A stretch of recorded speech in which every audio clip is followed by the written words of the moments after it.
Hello friends and neighbors, Joe Musso coming at you with video number 2 of the 7-part video series we're calling A Clear Vision of Easter. And again, I want to welcome you here to my home. I thought to myself, if we're going to have a good understanding of the gospel of Jesus Christ and of Easter, then we have to have a good understanding of who God is and how he operates in this world, especially as it pertains to the gospel. And I want to let you know before we even begin, entire libraries have been written on this topic, and I'm going to try and do it in 2 to 3 minutes, so please bear with me. I thought this was important because a guy by the name of A.W. Tozer once said something to the effect of what a man thinks about God in his heart is the most important thing about him. And I'm hoping we can have a good understanding of who God is and how he operates in this world, especially as it pertains to the gospel at the end of this video. Now, when we go to describe God and assign an attribute or a characteristic to him, we have to keep in mind that he is infinite in that attribute and he is perfect in that attribute. In other words, if we're to use God's power as an example, he is infinite in power. It's limitless. It has no end. He's also perfect in power. It's no flaws, no mistakes. It's absolutely pure. So when we go to describe God, we have to remember that he is infinite in that attribute and perfect in that attribute. As it pertains to the gospel, our favorite attribute of God that we love so much is the fact that God is love. And that is 100% true. God is infinite and perfect in love. He is also infinite and perfect in goodness, and we love the fact that God is good. However, one of the attributes we tend to sometimes forget about or don't want to deal with is the fact that God is infinitely and perfectly just.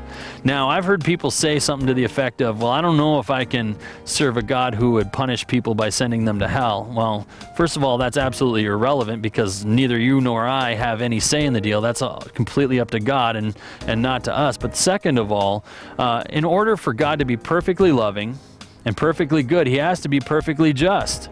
They're inseparable. Perfect love and injustice don't mix. Same thing with perfect goodness and injustice. They just don't mix.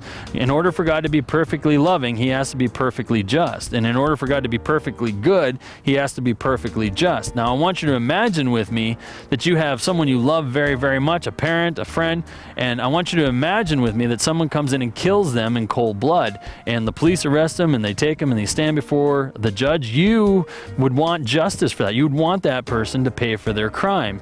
But I want you to imagine with me that the judge says, this isn't a big deal to me. I don't care about this case. I'm going to dismiss this case and no punishment's going to happen. Well, we would cry out for justice. And would we consider that judge to be a good judge? Absolutely not. Would we consider that judge to be a loving judge? Absolutely not.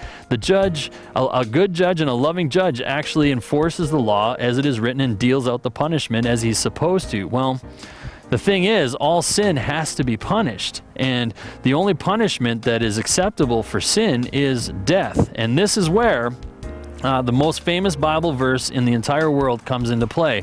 John 3:16, "For God so loved the world that he gave his only begotten Son, that whoever believes in him should not perish but have everlasting life."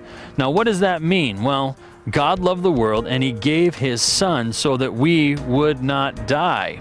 I want you to imagine with me now that you are standing before a judge and you know that you are guilty, and the judge is about to execute the sentence or pronounce the sentence, and all of a sudden he stands up and says, somebody else has paid this penalty for you. Well, that person was Jesus. You see, all sin, even the whitest of white lies, has to be punished, and it's punished in one of two ways. It's either punished through Jesus Christ on the cross, or it's punished by us spending eternity in hell. And that is where we get probably one of the most amazing attributes of God, probably the one that we celebrate most of all during the Easter time, which is the mercy of God. That God's mercy is infinite and perfect, and we are able to receive God's mercy because of Jesus Christ and the death and resurrection that we celebrate for Easter. So I hope that this video adds a little bit to your Easter season. Everyone have a great day. God bless you richly.